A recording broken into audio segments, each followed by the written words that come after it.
Yo, Elmo, he dead, bro. Like, shut it. Yo, are you sipping a beatbox, Eric? I am. Do you like that? Jesus Christ, bro. It's a Wednesday. You're on Jersey Shore, bro. I told you. I had a tough day today.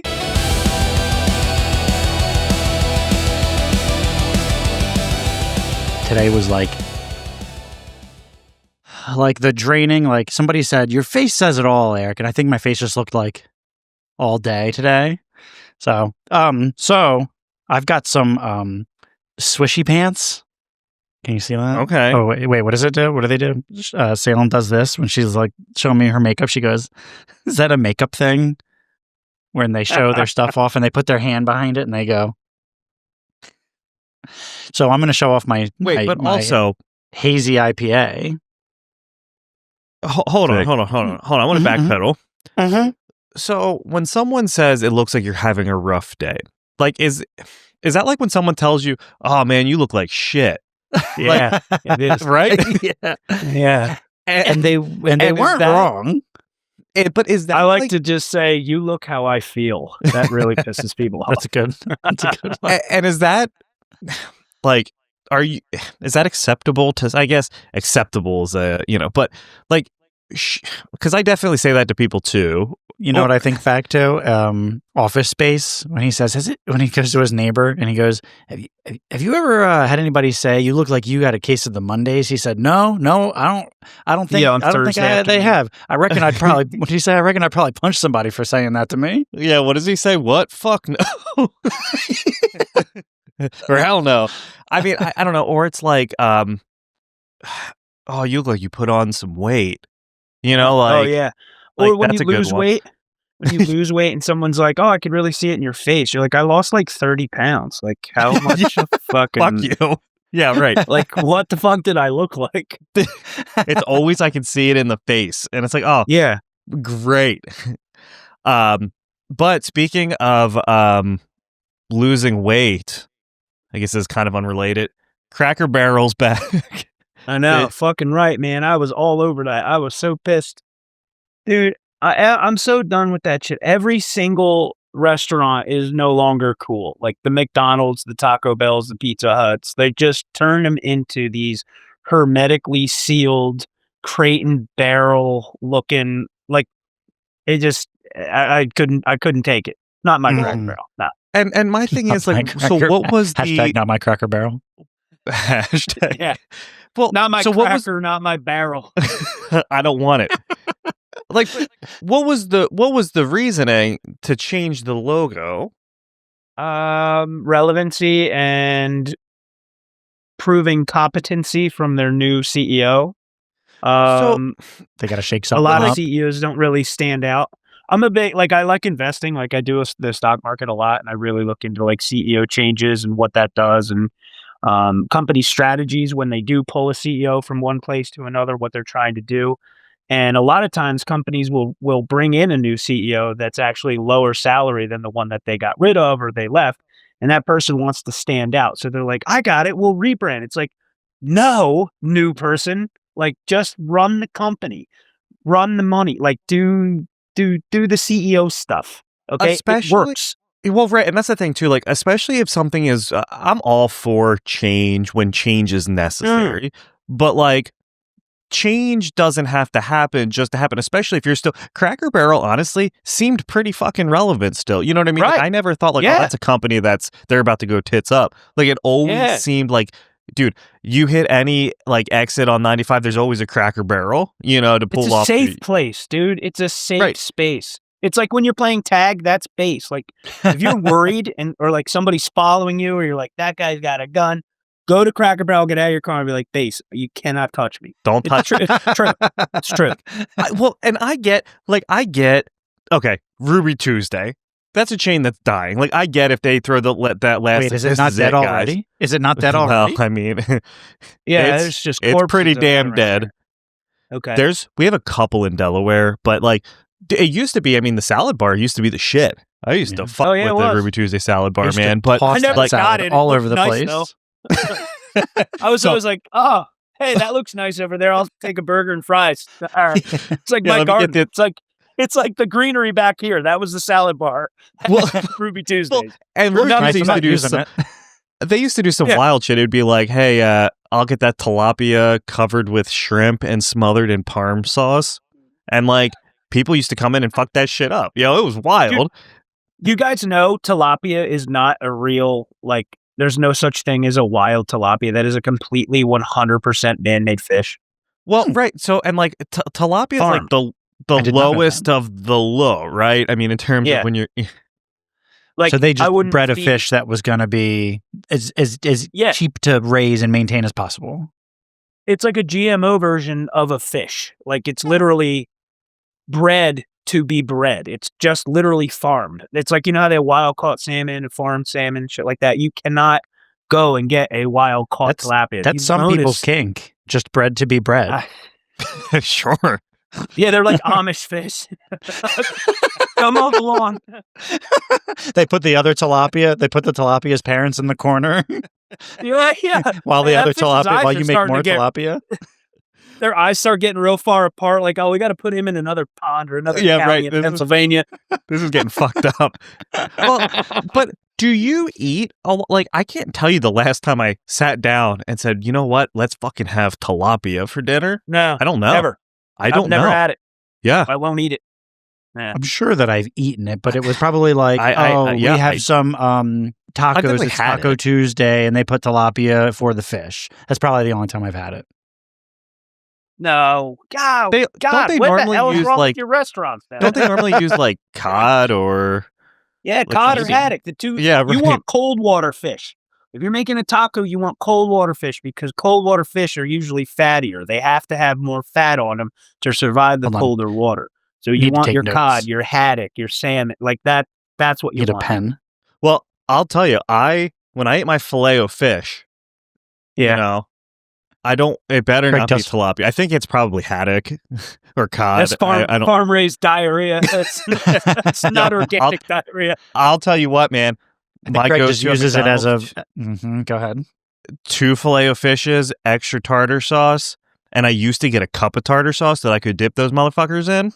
Jesus. Yeah, It was just Yeah. a vessel for Does that tartar come with sauce. a porta Really. potty, bro? Jesus Christ.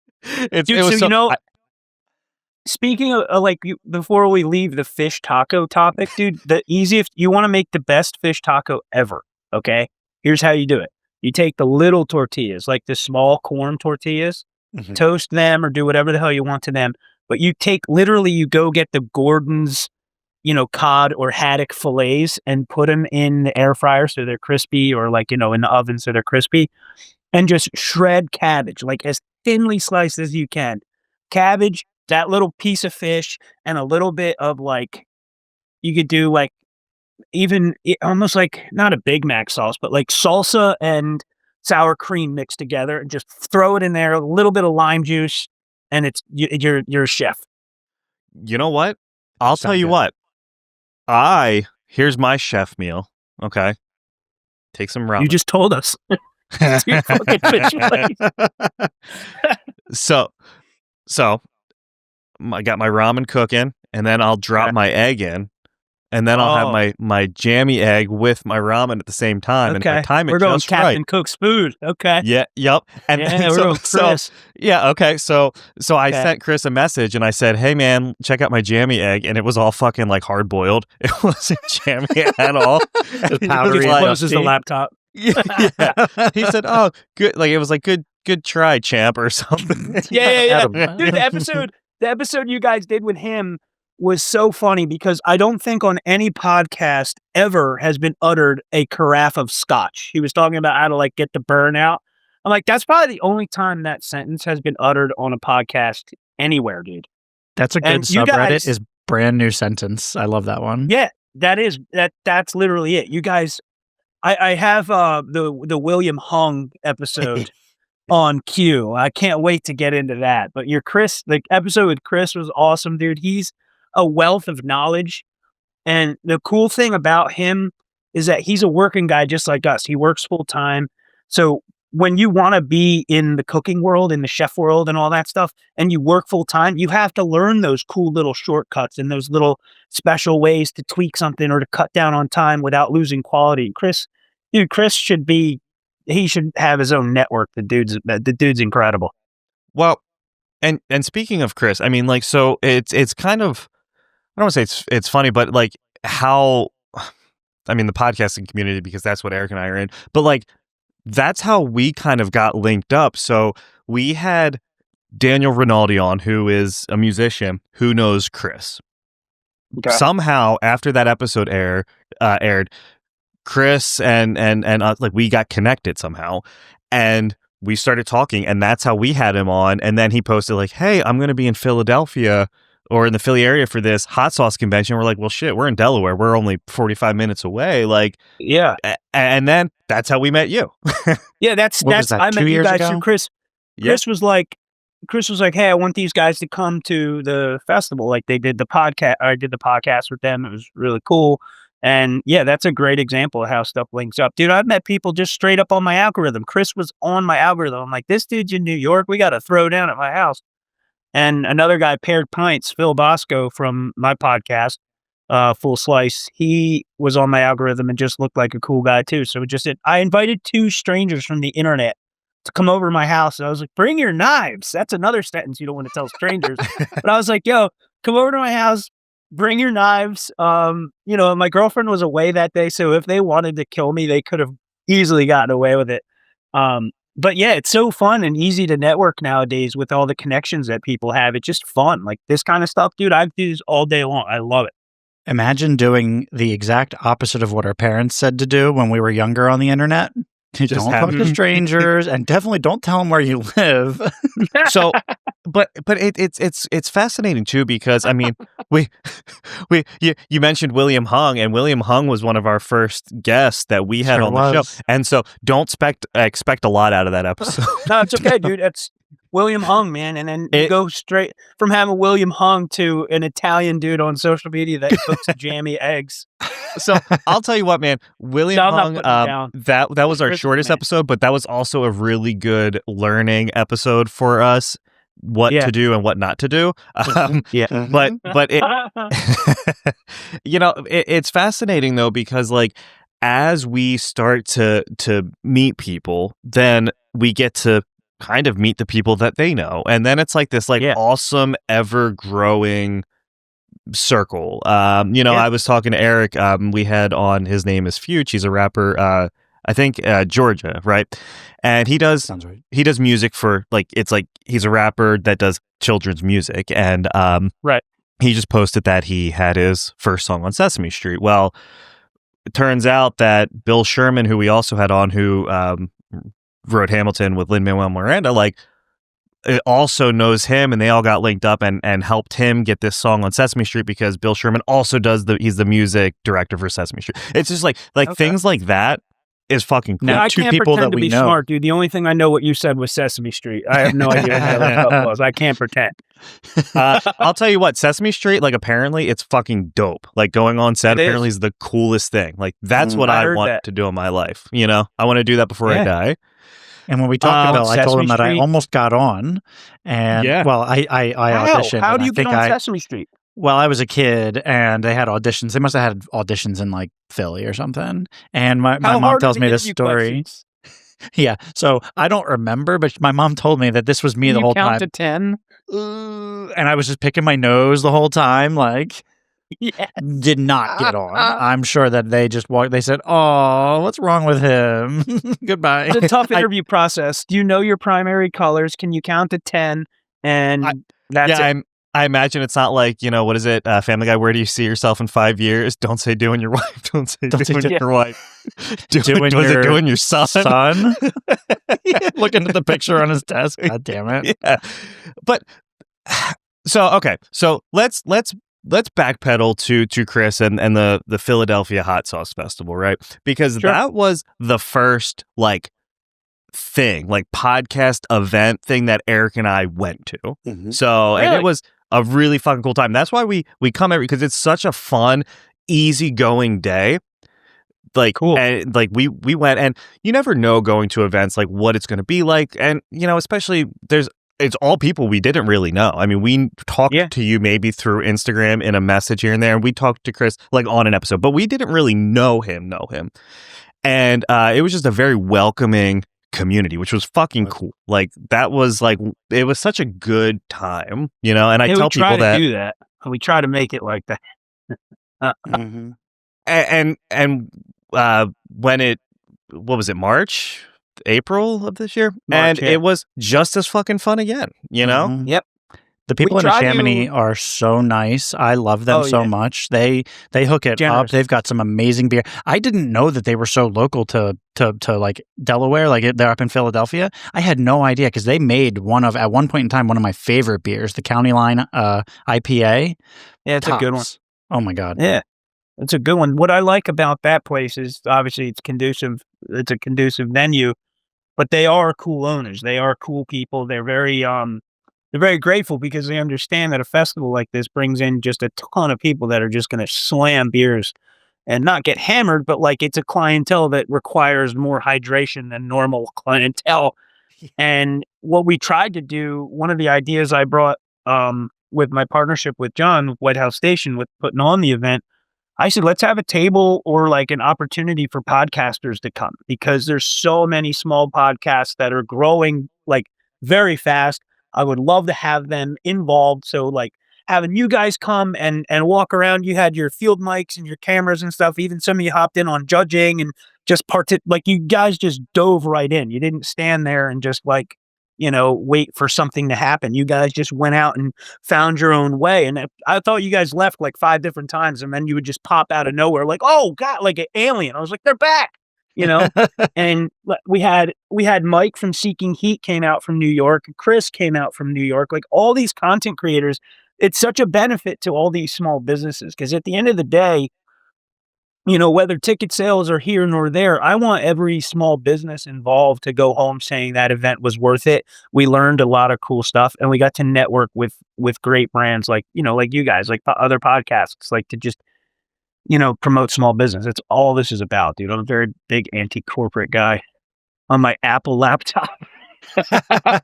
There's some necessary Apple, evils. they do be putting out the good laptops. So. Yeah. But I mean, I think it was one of those things too. Like, so I like hot sauce, but like it wasn't something that I could say I know a whole lot about, right? And so going there and getting to talk to people who were willing to, hey, there's like 18 people around you, but they are taking the time and dedicating a couple minutes of their time to kind of walk through like, okay, what do you like? What it's like, sell me this pencil kind of deal. Well, it's like, well, let me find absolutely. out why, like, what are you looking for? And then let's kind of figure it out together. And I left. Yeah. I think Eric and I and my cousin Kevin came with us. We left each with like 15 bottles of hot sauce or something. It was a fuck easy ton. to That do was that. excessive. Yeah. Dude, imagine, I say this, hold on. Let me think about the right way to say it.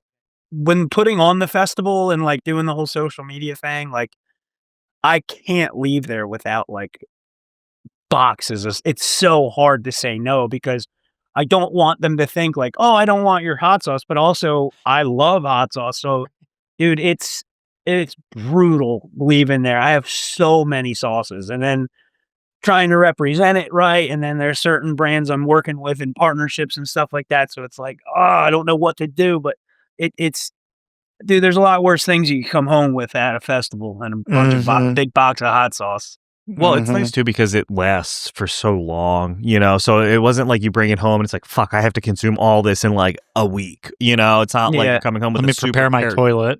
Yeah, right. What what was the like, is it a pain in the dick to set that up? Like the behind the scenes effort to get everyone in one place at the same time? Yes and no. I think if it wasn't with John, if my partnership with John, I don't think it would be running as smoothly. He's so good with what I'm bad with. They always say hire your weakness. In business, you're supposed to hire your weakness or partner with somebody that's good at your weakness. My weakness is paperwork and emails. I hate emails. I hate paperwork, dude. When I had to make an email, it's literally my last name and my birthday. Like I don't care. Like emails, yeah. And I'm doxing myself. But John does the paperwork, the email. He's cool with the insurance stuff, the business end of things, because he runs a hot sauce company. He's run White House Station for over 10 years now.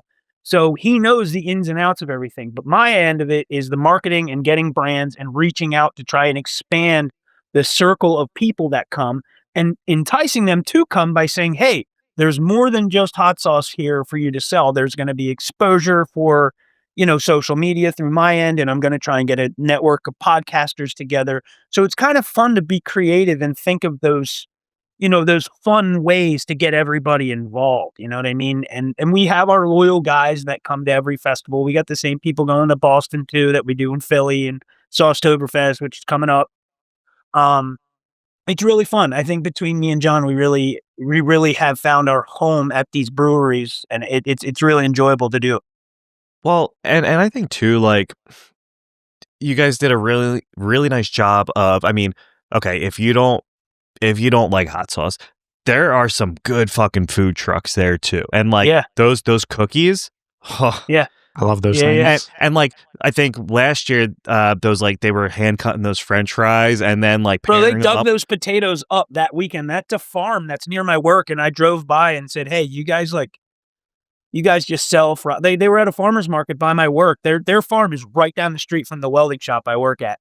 And they were at a farmer's market with a fryer and a tent selling fries. I was like, you guys want to come to a fucking hot sauce festival? And they're like, hell yeah. Yes, dude. Yes. You want to come and get free beer, get wrecked at a hot sauce festival and sell your ass off in potatoes. They're like, dude, yes.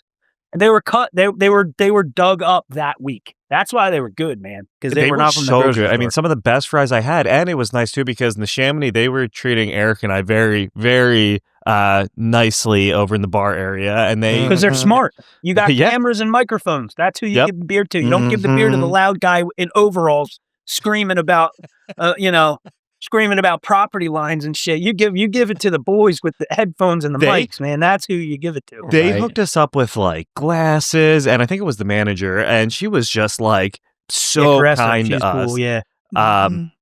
But even also, before then, they were just friendly anyway. Like before we even showed that we had any of that stuff, they were awesome. So I was in there talking to one of the bartenders about August Burns Red for like 35 minutes, and he was he was talking about the theory of music. The theory of music is like he was wet for the theory of music. He was. And there's this guitarist that he said, like, he's like, well, this jazz guy is a real big influence on their music. And it was just like, when you find someone who's passionate about something, they know their shit and they'll talk to you. But like, that's right. You guys are guitar guys. I'm a guitar collector myself. Okay. Very cool. All right. Okay. Greg, you want to show that's off me, not Eric up there. Oh, I don't do shit creatively. So I just you hung that poster up behind your head there. That looks. Do you like that? And then I cleaned the rest of the room. It looks super clean in here. It looks good. Not. One day you'll look at that like we look at the. One day we'll look at that like how we looked at Jeff Bezos with the Amazon on a card table with it spray painted on the wall. We'll look at that like one day. Yeah. That's what the humble beginnings, man. The flowers in the back. You got the poster behind you. Right. You look like you're sitting at a Chipotle, Greg. Awesome. Like that is the fucking look. So we put these panels in because originally we were going to start recording here. They're nice. And then, so like I bought this couch that I'm on and we set this area up. Like I'm in my office. If I turn this around, like there's just like my Xbox, my guitar shit. But like, and then we were like, man, too hard to get like fancy cameras working. Let's just keep doing it remotely for now until we can figure this shit out. And it's just so much easier. You buy the couch on Klarna. four payments, baby. Yeah, it probably was. You got to do that. Dude, how do you not do that? It is so funny that you bring that up. We just had on a band, Socratic, who they're based out of Jersey. They're doing a 20th show, but we were talking about Klarna and how you can even like fucking Taco Bell Klarna if you wanted to. Your order, right. To be and 50, 60 bucks. So no, you got to go to ramen and jammy eggs if you can't afford fucking your fucking Klarna. What's the cutoff? Would you say like what makes to finance something? Depends, dude. Yeah, like what would you not finance versus like what would you finance? Like I'm financing my guitar, I will finance if I'm in between brokering a skillet for somebody. If I'm in the middle of a deal, brokering a skillet deal for somebody, and I'm purchasing a big collection to get a few pieces that are for a client and the other ones I have to sit on, then I will do that. So I'm not shelling out a huge bit of cash. And then I'm like, all right, I got to sell all this other shit and chase that, and because it's interest free, it doesn't matter if it's 50 payments of $5 a piece. It's zero interest. But I think the cutoff would be, I guess, how disposable that level of income that payment would be. I mean, if you're going to buy a Gibson Les Paul and make 4 payments of $750, I mean, it's like, just take the whack. You probably have the money laying around if you can afford a $750 payment out of nowhere. Yeah, I mean, I feel like, we were talking about instruments, Zounds or Z-Zounds and like American Musical Supply, they do the 12-month no interest for everything, which is fucking sweet. Because I just picked up a Reverend guitar. The band Hot Mulligan, their guitarist, released his like exclusive line, and this thing's fucking awesome. And I really wanted it, so I got it. 12 easy payments, whatever. But like, I think, what did he say, Eric? He was like after paying or Klarnaing his dog. What? Yeah, I think if it's alive, there's a cutoff. If it's a living thing or food, it's like right. That's your cutoff. Like, I'll tell you what. If it's something you need for an infant, you should not be doing Klarna. You should be responsible, work the overtime, get the second job. Do not make payments on diapers, no matter how bad you have to. I'll tell you what, when I briefly worked at a bank just doing like customer service calls, thank you for calling. It was Capital One. Thank you for calling Capital One. Good. How can I help you? Wow. Yeah. And there was some stupid catchphrase. It was, thank you. How can I make your day better? It was something dumb like that, whatever. And you better fucking say it. But people, yeah, right. So Capital One around here they don't have banks, but down in like Louisiana and a couple other markets, they have actual banks. Otherwise, they're all credit cards. Like everybody knows them. But people all the time, we would field all the calls for the bank, and all the time people will call for overdraft forgiveness. And I'd say honest, about a 75% of the time, people that were asking for forgiveness for these things, I would look at, and not just browsing to be nosy, but, seeing their transactions, because they'd be asking what happened, what did this? It was QVC payment 7 out of 14 for this thing, and it's $35. Like, what do you do for that? Like, why wouldn't they just turn off overdraft? Like, then they make the payment. Yeah. Well, so okay, is it worth it to miss the payment or eat the $25 to $36 overdraft fee? Well, your bank they'll give you a couple, but there's definitely like a formula that they have. So I think if you see one or two, it's been a while since I worked there, you're allowed to give them their first or second one, but then after that, you've got to escalate it if they push it. And you say, oh, I'm sorry, there's nothing that I can do. It's fucked. It's super fucked. I hated it so much. I only worked there for 6 months. I like PNC is good because they'll give you an extra, so you get 48 hours to bring your account current before they hit you with the overdraft. That is nice. So like that's cool. Like sometimes the way the mortgage falls, like it's on the first or whatever, but I need it. I don't get paid until the second, but then I don't have to eat any. Or Greg, that time that we went to Greg used to live with Greg lived with me for a short period, and we went to the grocery store together. We're like grocery shopping together. We look like a cute gay couple probably. And did I go first? Doesn't matter. I put my fucking shit up. Yeah, a bunch of tilapia and hot cucumbers. Sauce. Trying to be condoms, KY, and I go to pay and it doesn't work, and I try it again because I know that I have money, and apparently I fucking didn't have any money, and my wife had bought 4 Machine Gun Kelly tickets, which what? I don't listen to. I know who that is, and she bought 4 of them for her, myself, and for her and 3 of her guy friends. You don't know about that. Yeah, right. Yeah, I'm not invited. Getting the old gangbang at the Machine Gun Kelly. Machine Gun Kelly. He's there too. So I was super fucking salty. That was the last time that they didn't even let me overdraft. They said, no, you don't have the money for that. So I think I had did I end up having you know what? I'll get his cucumbers. Were you guys living in a double wide, bro? Because I think overdrafting on Machine Gun Kelly tickets is just about the most redneck thing you can do.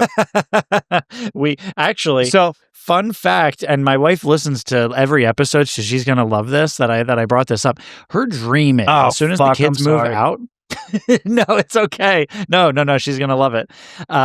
No. Fun fact: when the kids move out and they like leave forever, like they're done college and then they move back in with us inevitably because they can't afford a house for 10 years. When that happens, after they move out, then she wants to move into a trailer park because she loves the drama. She wants to live in like Unironically, she want Hodunk, Maryland. Now here's the thing. I know she's a bougie bitch, and I don't think that she can do without the amenities that a regular, family house can bring her. So They have running water in trailer parks, bro. What do you mean? Amenities? The fuck they are have you to talking use about? the An old bucket of amenities? water at the. you fucking might well. not. They have fucking she's lights, bro, and flushing toilets. Like, They got the old porta dude, living john out amongst back. rednecks. Dude, I living amongst the rednecks would be the sickest thing ever, dude. Those people are the most, like, when they create propaganda to try and control people in crowds, those are the dudes that they're worried about. They're not worried about you and I. They look at my flowers right there. Look at your poster hanging on your wall. Look at your Chipotle lattice work behind you. They got us right where they want us, boys. But the rednecks, they got to create shit to get them on their side, because you go down there and you're like, what the hell kind of Honda Civic is that? Well, I put a Corvette engine in it. It's like, oh, did you? Okay, great. And they have all their sayings and shit, dude, like nervous as a long-tailed cat in a room full of rocking chairs, or slicker than goose shit on a brass doorknob. Dude, they're fucking the best. I go to Tennessee every year and I love it, man.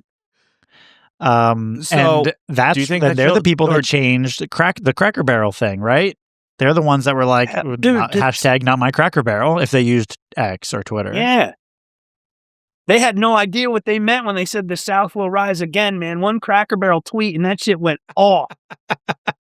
Well, I'll tell you what, man. Didn't Cracker Barrel lose like 200 mil like a day? Dude, their stock went down like 30%. Like that's That's crazy. like Bernie Madoff level bullshit. Wow. Like that's like disastrous.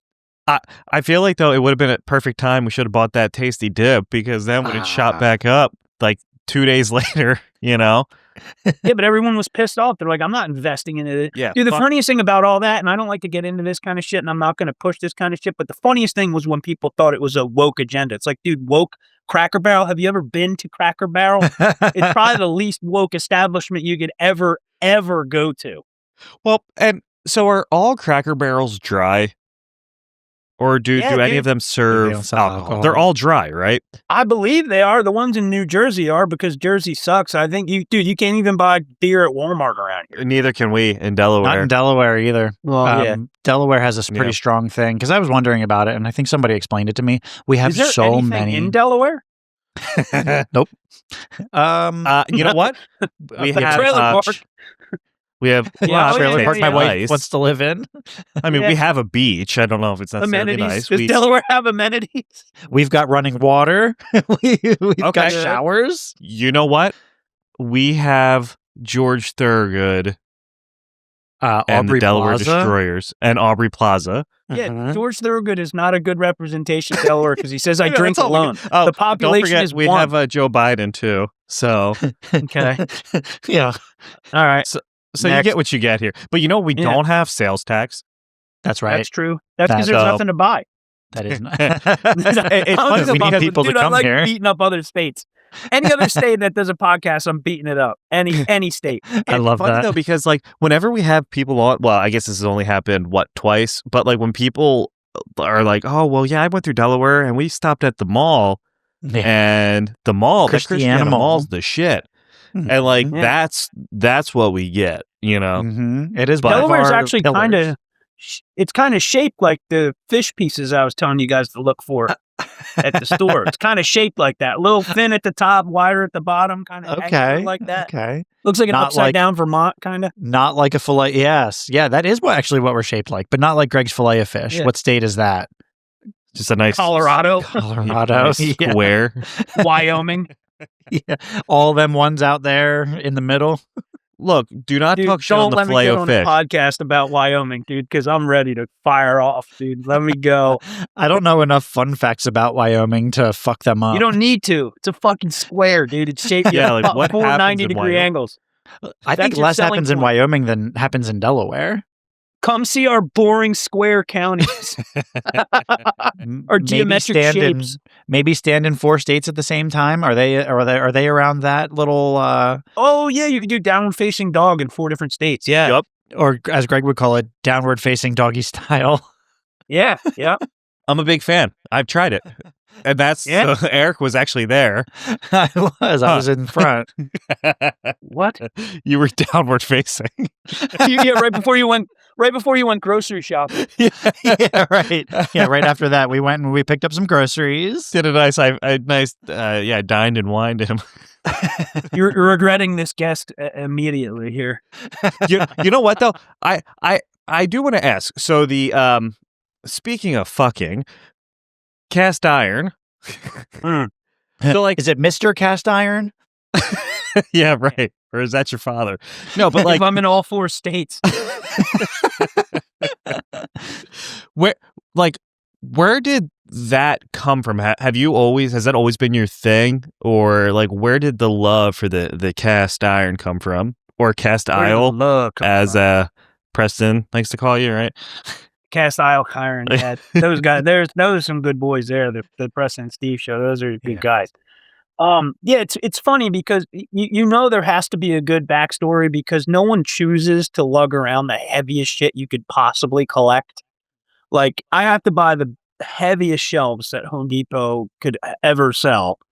And it's like, all right, there's got to be some passion here because this is a workout. But yeah, dude, it came just from I really like to cook. I took care of my grandfather for a long time, like the last 5 years of his life.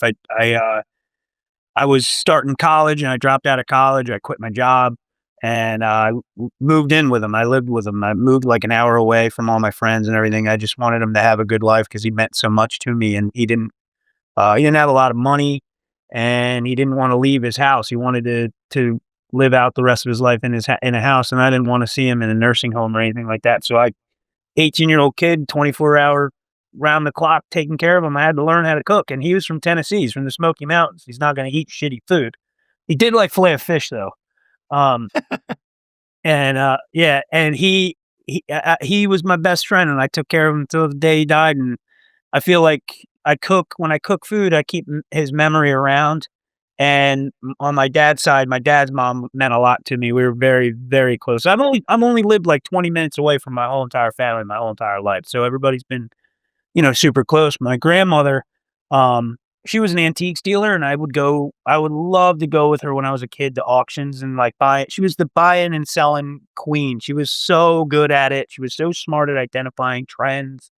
And I just learned so much being around her that I realized, I can keep my love of cooking around for one side of the family and my grandfather, and I can also identify, the right brands to flip and buy and sell and restore. I come from a family of farmers and mechanics, so anything I buy is going to probably be used because I don't like any new shit. And I like working on stuff. I've always worked on as soon as I could walk, I was working on anything I could work on, and I liked having a hobby that I could see grow from my own work and knowledge and passion all in one spot. You know what I mean? Wow. Okay. So I didn't realize there was legitimately a story behind it. I thought that was just kind of, oh, wow. Okay. Yeah, it's a seatbelt question there, son. Yeah. Well, damn. I thought it was like everybody else where they use their the Teflon nonstick frying pans and they say, there's got to be something better than this. Try cast iron, fail at it miserably, or they scrub it down real good. My mom tells a story when she was with her, I guess she married my dad and she went over to their house and she said, I can help. I'll clean up after they've cooked. And she scrubbed their cast iron skillet with like soap and a heavy sponge, and they reamed her out. And they got divorced. Wow. They are divorced now. Yeah, possibly unrelated, but yeah, it's possibly unrelated, but I can't. They be are sure. Divorced. Wow. No, that's not a good thing to do. I learned that in Tennessee, dude. That's where I kind of learned. After my grandfather died, it was actually a pretty cool story. After he passed away, I wanted to go learn about his life in Tennessee. So we went and like looked for his brothers and like went and like found my uncles and all that stuff and like really learned about our roots in Tennessee. Because the other side of our family's from Germany. We're not buying plane tickets to figure shit out. So Yeah. So we went down to Tennessee and it turned into like an every year thing. I've been going down there every year and picking and let people be like, oh yeah, I got cast iron for your nephew or whatever. Like people put skillets aside. It's just really nice. It's a cool part of the country. Well, and you have a big following of people that is it exclusively for them? Like, do people come to you to buy? Oh yeah, there's Like, a lot of. I would say 80% of my business is people that have bought a skillet from me or messaged me to see if I could fill in the gaps in their collection. Um, and that's kind of what led me to stick with the trending brands of 100-year-old range skillets. That's like a sweet spot for me. 19, I'd say 1890 to 1930 is like my sweet spot. And that if you can get good skillets from that era and get them in really good shape, yeah, you got something going on. yeah, I mean, I saw you posted one, and then like the next post, you were like, sold.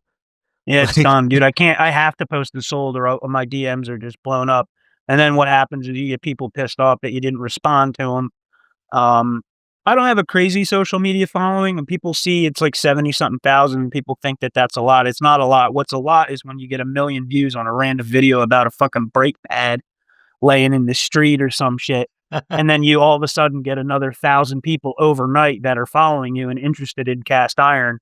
And you get a flood of DMs. And then all of a sudden, if you don't answer them, they don't feel important. You're new to them. They have no emotional connection. Then they dip. So managing that by putting the sold immediately is like, that's so key to keeping customers happy and making people feel acknowledged and understood is a big part of business, I think, especially a small business. Like, look at the hot sauce people. They're like, yeah, fuck you. Here's this sauce. You'll like it. Your mother will like it. Go take it to Delaware, rub it on a tilapia. You know what I mean? They wouldn't sell much. You know what I mean? You got to talk to people. You got to listen to their needs and their wants, and you have to make them feel like you are in business for them.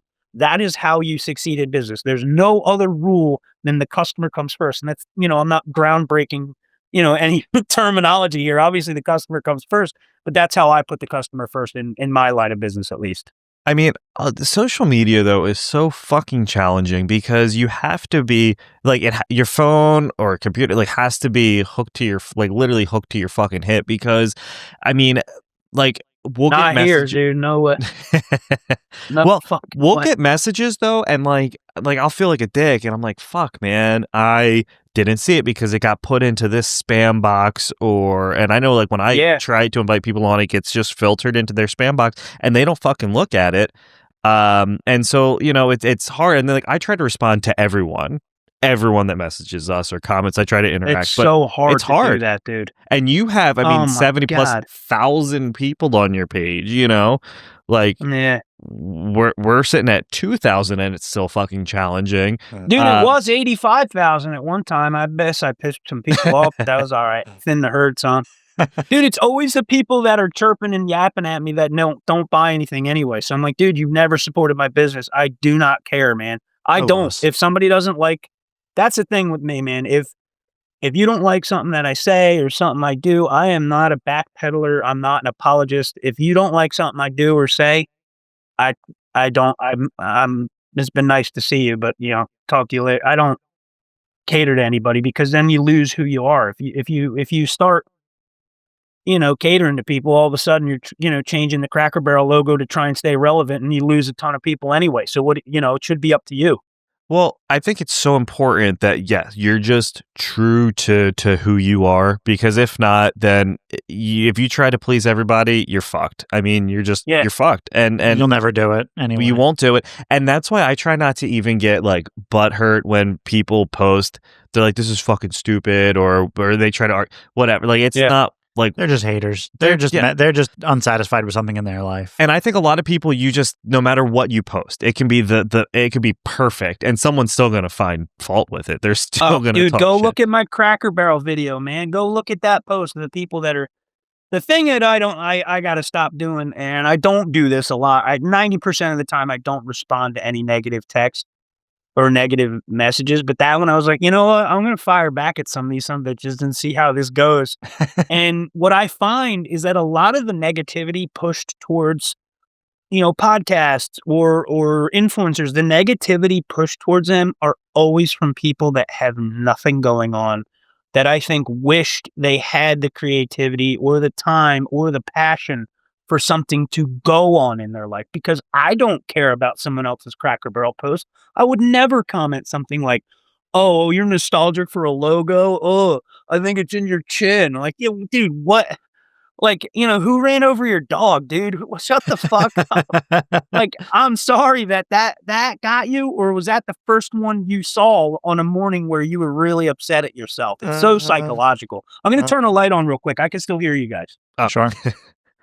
Yeah, I mean, I'll tell you, That's like the time when you did a podcast, you were outside where you were in Florida and you were in your in-laws the sunroom. Yeah, and Kyle, it's the you remind me of... Yeah, it's like the golden hour where we started and it was bright outside, and then all of a sudden it kind of just wasn't, and Greg was like in the dark, and it was just like... You could just see. And it didn't help. Yeah, like, dude, the porch light makes my beard hair look, disappears it. I look like Dale Earnhardt. And you have if the lighting's good, if it looks good for you guys, it's a nice soft glow to your face now. Yeah. I do have an anemic hue to me, don't I? A little light color. It looks good. Yeah, I mean, like, we had, so one of our most viewed videos was about the shopping cart theory and people putting their fucking carts back when you're done using them. Dude, I loved that. I fucking loved that. And so we had an individual on. Her name is Jessie. She's in a wheelchair. She's paralyzed from the waist down. And she was like, if I can do it, I'm in a wheelchair, then there is no excuse why no one fucking else can put their goddamn shopping cart back. I have a theory about that I think is worth bringing up. We could talk about it. I think it all depends on each person's individual situation. Like your overdraft fees, if that dude blew it on, if you see that he bought condoms, fried chicken, and Jack Daniels and overdrafted, all right, dude, just fucking wait till you get paid and take the $35 hit.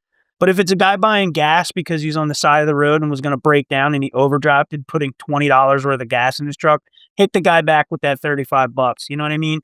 And I think the same thing goes with shopping carts. Like somebody like that's in a wheelchair that says, if I could do it, you could do it. That's cool. But not everybody in a wheelchair could do it. Some people have kids. If their kids are in a minivan down the other side of the parking lot, I'll be damned if I walk down, and risk somebody saying, hey, your kids are in your car by themselves. You know what I mean? I think every single situation with that should be viewed on an individual basis. And because of situations like that, there are people they're hired to do the job. But that's not why an able-bodied person leaves their cart 2 cars down from the cart deposit and says, fuck that guy, he could do it. No, we don't play that. God bless the cart narcs. He's popping off on my... He's so fucking funny. You see him on Dr. Phil? Yeah, and then I saw people raging about him because they were like, this motherfucker's just rage baiting people, and yeah, I see what he's doing, and that's kind of his shtick a little bit. But they're good fucking videos. Yeah, touching people's cars and shit, I don't like that. I don't like and neither that. do the people that he does it to. I don't want that. Nope. Yeah, no way, man. I drive a 35-year-old pickup truck, and I still don't want him touching it. Right. It's wild though that in today's day and age you're doing that shit knowing damn well that anyone is just looking for an excuse to, I'm ready. I'm waiting for something to pop off. Yeah. And there was a video where some guy went back to the glove box and he saw him reach in and he said, oh, you're reaching, and he booked it. He fucking ran, and imagine getting shot over a shopping cart. That'd be fucking awesome. Yeah, that would be so sick. I feel like you have to have then your tombstone has to be shopping cart shaped. Didn't the rapper The Baby shoot somebody in a Walmart? Or somebody ran up on him in a Walmart and he had to kill a guy. he's just grocery shopping with his baby mama. And he had to kill a guy. Damn. It's always crazy or I saw someone and they were like, well, it was self-defense, but he has to do time because I guess someone stole his car or his truck. He used the OnStar to track it, went to go retrieve it, and then decided to shoot, get into a gunfight That's some with the cowboy people. And shit. they're like, but that's not necessarily self-defense at that point because Self-defense. you went out and searched it. That's some cowboy shit, which I respect. But It is. definitely It's the wild, dude. It's like international waters. Walmarts of the Midwest are international waters. There's no laws. you just step get over what you get. that threshold. Did rapper the baby kill somebody in a Walmart? You know exactly what you're going to get. And if he did, does he have the teardrop tattoo to prove it?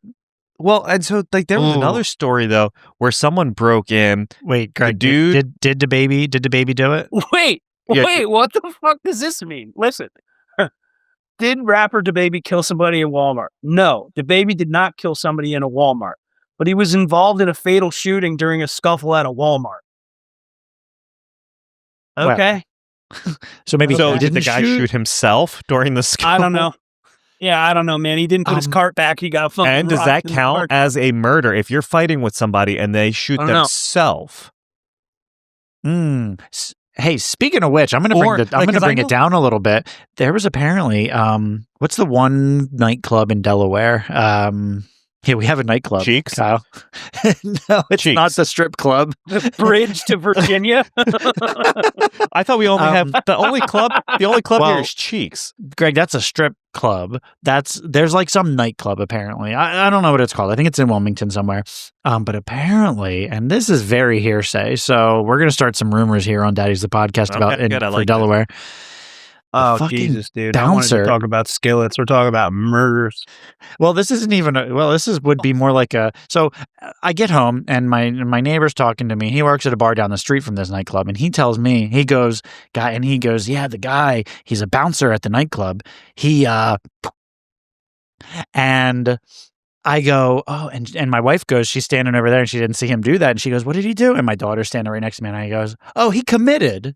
Oh, the worker committed at work. And then she goes, Daddy, what does committed mean? And I was like, don't worry about it. But apparently, yeah, the bouncer at the nightclub here in Delaware, I should look it up, fucking killed himself.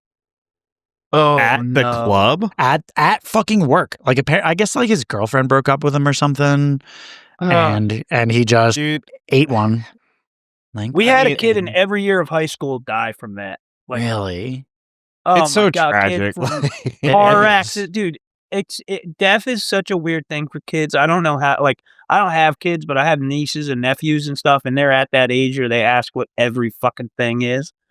And there's some where I'm just like, ask your mom. I'm not getting into that. Like with you saying the word commit, all you need is your kid, son, daughter. I'm not sure which one you said. Daughter, was it? Daughter. Yeah. If she thinks that means kill. And then you and your wife are having a discussion about commitment, and your daughter suddenly thinks, okay, my parents are going to kill each other. Yeah. Like, that's how spiral kids can get. But it's also hard. Like, my daughter's 5, and, like, she knows the word death, but I don't think she doesn't grasp, like, what death means. And it's like, well, she was like, oh, well, so-and-so died. Like, when will I see them again? It's like, you won't. Like, you don't get to see that person again. That's like, just rough Sesame Street. Yeah, right. With Uncle Elmo's uncle. Yeah, right. Yeah, I'll see him again. He's like, no, you won't. I'll see him sometimes. Like, yo, Elmo, he's dead, bro. Like, shut it. Yo, are you sipping a beatbox, Eric? I am. Do you like that? Jesus Christ, bro. It's a Wednesday. You're on Jersey Shore, bro. I told you. I had a tough day today. Beatbox. Damn, this thing is dude. fucking slamming. I love this. Damn, man. I'm jealous, man. I got some of that. I don't drink during the week because I just try to get shit done. But 11%. Dude, that's this thing the is best gonna one. toss me. Oh, agree. 11%. For sure. God 11%. And that's after the squishy pants. 11.5%. Yeah. Yeah. Wow. Yeah, this is fantastic. I feel Wait, good. don't we have work in the morning? Oh, yeah, I do have work tomorrow. Hell yeah. All right. You know I don't get hungover. I'm an anomaly. Yeah, I don't know how. You don't get hungover from beatbox, dude? That's like, you should be the next Marvel movie. There's so much sugar and shit in that. I know. Well, it's all sugar. I'll update Able you guys. to drink a whole beatbox with no repercussion. I haven't had a hangover I haven't had a hangover in 12 years, maybe. Like, it's been a really long time. Well before kids, actually. Crazy to me. Yeah. Wait, what did you have 12 years ago? I don't remember the last hangover I had. Yeah, what happened? That's when Four Locos stopped putting caffeine in. Yo, probably. Honestly, that was probably when Four Locos were when they were doing the real deal. that was probably it. I know I felt like shit when I was living where I was living then. Dude, Four Loko. Dude, my parents, oh my God, Four Loko. I was like 21, 22. My parents bought a camper to like go on vacation, like in Lancaster. We live in New Jersey. My parents got this like fifth wheel. The thing's like a fucking house on wheels. And my brother and sister were younger than me. So they took them to Lancaster to the trailer and left me home. Oh, yeah. And I got Four Loko. I got so fucked up. And my dad sent my uncle over to like make it appear like he was just popping in, but he was like checking on me, dude. And I fell down our whole flight of steps. Oh, shit. Well, and then they pulled Four Loko pretty, like they pulled them, right? Because they changed the formula. Caffeine and like 20% alcohol. Mm-hmm. They were It was a ridiculous. whole night of drinking in one can. Mm-hmm. And people would binge them. They would have, I'm not just having one. If you're drinking them, you're not just having one. Or that's the pregame. And have all of you them. go drink more of other shit at the bar. Bonkers shit. Yes. I miss that. And then you kill somebody at a Walmart. That's how the baby killed that guy at Walmart. Put it into Wikipedia, into the baby's. Dude, yeah, I'm right. glad Does he have we a got locked? that right. Does he have a locked? I'm glad gate? we got that right, man. I would have been scared as fuck if I got that wrong. Like, oh shit, we got to edit this one, boy. Yeah, right. Gotta slander the baby. Your voice. Yeah. Yeah, right. I live close to a pretty big city, so I'd be like, look, like, no shit. Be buried in the flowers over there. Hey, Kyle, real fast though, before we go, also, Saucetoberfest. Yeah. So Saucetoberfest is an awesome festival. We're doing it at a pepper farm, like an actual pepper. Like they grow hot peppers. That's their thing. Wow. September 27th, 28th. It's at a place called Cross Country Nurseries in Stockton, New Jersey. Saturday the 27th, it's 12 to 6. Sunday the 28th, it's 12 to 5. It's the 10th annual Saucetoberfest. I've been involved in 3 of them. So this will be really cool. It's $5 to come out, and that's just like you get unlimited tasting. There's crazy food trucks, eating challenges. A lot of good hot sauce vendors that you guys knew from Philly. If you guys can make it, I'll get you guys in and you come hang out and all that. But it's going to be a good time. It's fun. It's like our Philly version in Jersey. It's like it's an outdoor festival at a pepper farm. It's the last chance to like get all your sauces before winter comes for football season. People stock up, dude. It's like squirrels. It's just like everybody's getting everything they can.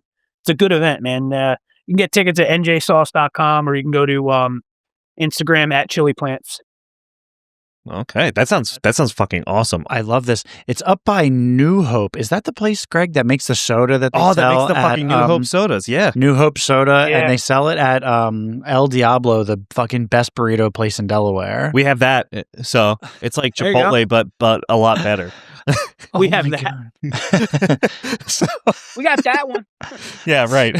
I mean, not that the festival wasn't enough, but I was just browsing, and now very worth. You need a reason, man. You're gonna go, if you're gonna go around and do a day trip thing, make a day out of it. If you guys want to come, I'd love to.